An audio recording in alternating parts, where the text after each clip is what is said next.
রাষ্ট্রপতি মোহাম্মদ শাহাবুদ্দিনের সম্ভাব্য পদত্যাগ নিয়ে রাজনৈতিক অঙ্গনে জোর আলোচনা চলছে।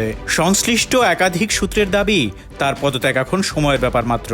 তবে ঠিক কবে তিনি পদত্যাগ করবেন কিংবা তার উত্তরসূরি কে হবেন সে বিষয়ে এখনও কোনো চূড়ান্ত সিদ্ধান্ত হয়নি। Premium commercial space is now for rent. Featuring ample parking and excellent accessibility, this 4,200 square foot space is ready. Elevate your business and call us today. Awami League সরকারের সময় 2023 সালের এপ্রিলে রাষ্ট্রপতির দায়িত্ব নেন মোহাম্মদ শাহাবুদ্দিন। 2024 সালের জুলাই গণঅভ্যুত্থানের আগে দেশের শীর্ষ সাংবিধানিক পদে দায়িত্ব পাওয়া ব্যক্তিদের মধ্যে বর্তমানে তিনিই একমাত্র দায়িত্বে রয়েছেন। সরকার পরিবর্তনের পর থেকেই তার ভবিষ্যৎ নিয়ে নানা আলোচনা থাকলেও সাম্প্রতিক সময়ে সে আলোচনা আরও জোরালো হয়েছে।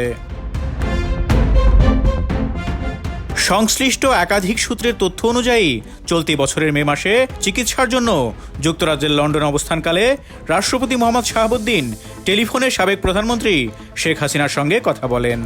2024 সালের 5ই আগস্ট গণঅভ্যুত্থানের পর দেশ ছেড়ে ভারতে অবস্থান করছেন শেখ হাসিনা। জানা গেছে রাষ্ট্রপতি 9 মে লন্ডনে যান এবং 18 মে দেশে ফেরেন। পরে গোয়েন্দা সংস্থাগুলো ওই ফোনালাপের বিষয়ে জানতে পারে। এর পরপরই তাকে পদত্যাগের বার্তা দেওয়া হয় বলে সংশ্লিষ্ট সূত্রগুলোর দাবি। তবে বিএনপির এক জ্যেষ্ঠ নেতা জানিয়েছেন, রাষ্ট্রপতির সম্ভাব্য পদত্যাগের পেছনে শুধু ওই ফোনালাপই কারণ নয়। তার ভাষ্য, বিষয়টি আরও জটিল। তিনি বলেন, শেখ হাসিনা সম্প্রতি ডিসেম্বরের মধ্যে বাংলাদেশে ফেরার পরিকল্পনার কথা জানানোর পর রাজনৈতিক পরিস্থিতি আরও সংবেদনশীল হয়ে উঠেছে। এ অবস্থায় রাষ্ট্রপতির সম্ভাব্য পদত্যাগ সরকারের পক্ষ থেকে একটি গুরুত্বপূর্ণ রাজনৈতিক বার্তা হিসেবেও বিবেচিত হতে পারে। এর মাধ্যমে সরকার বোঝাতে চাইবে যে তারা পরিস্থিতির উপর নিবিড় নজর রাখছে এবং আইনশৃঙ্খলা পরিস্থিতি অস্থিতিশীল করতে পারে এমন যে কোনো কর্মকাণ্ডের বিরুদ্ধে কঠোর অবস্থান নেবে।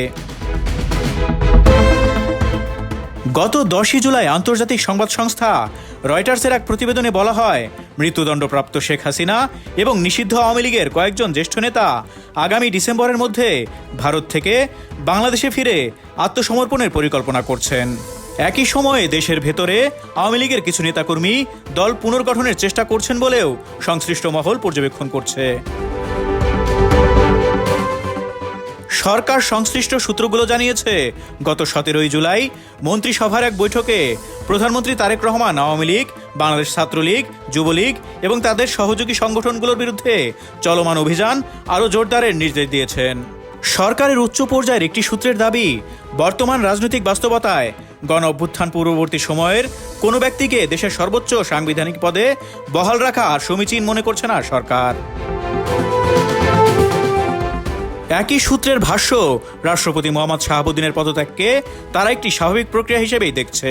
সূত্রটি বলছে, তিনি আজ বা কাল থাকবেন না, এটাই স্বাভাবিক। পাশাপাশি সরকারের কাছে এমন তথ্যও রয়েছে যে রাষ্ট্রপতি আগের রাজনৈতিক যোগাযোগ পুনঃস্থাপনের চেষ্টা করছেন, যা সরকারের মধ্যে অসন্তোষ সৃষ্টি করেছে। রাষ্ট্রপতির সম্ভাব্য পদত্যাগ নিয়ে বঙ্গভবনেও আলোচনা চলছে।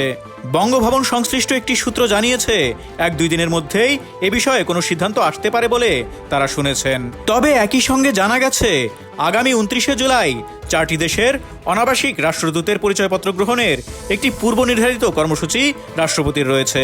ফলে ওই কর্মসূচির আগে নাকি পরে কোনো সিদ্ধান্ত হবে তা এখনও স্পষ্ট নয়। মোহাম্মদ শাহাবুদ্দিন 2023 সালের 24 এপ্রিল বাংলাদেশের 22তম রাষ্ট্রপতি হিসেবে শপথ নেন। আওয়ামী লীগের মনোনয়নে তিনি বিনা প্রতিদ্বন্দ্বিতায় রাষ্ট্রপতি নির্বাচিত হন।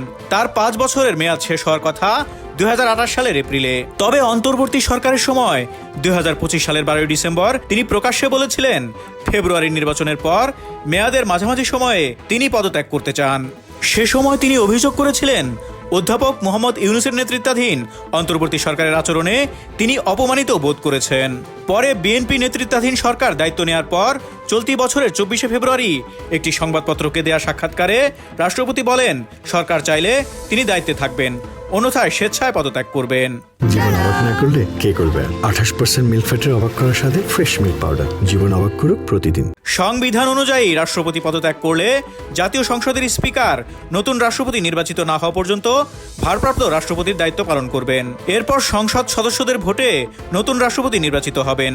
সংশ্লিষ্ট সূত্রগুলোর দাবি, রাষ্ট্রপতির পদত্যাগ শুধু সাংবিধানিক পরিবর্তনই নয়, বর্তমান রাজনৈতিক পরিস্থিতিতেও একটি গুরুত্বপূর্ণ বার্তা বহন করবে। তাই তার বিদায় এবং নতুন রাষ্ট্রপতি নির্বাচন দুই বিষয়ই এখন সরকারের সর্বোচ্চ পর্যায়ে নিবিড়ভাবে বিবেচনা করা হচ্ছে।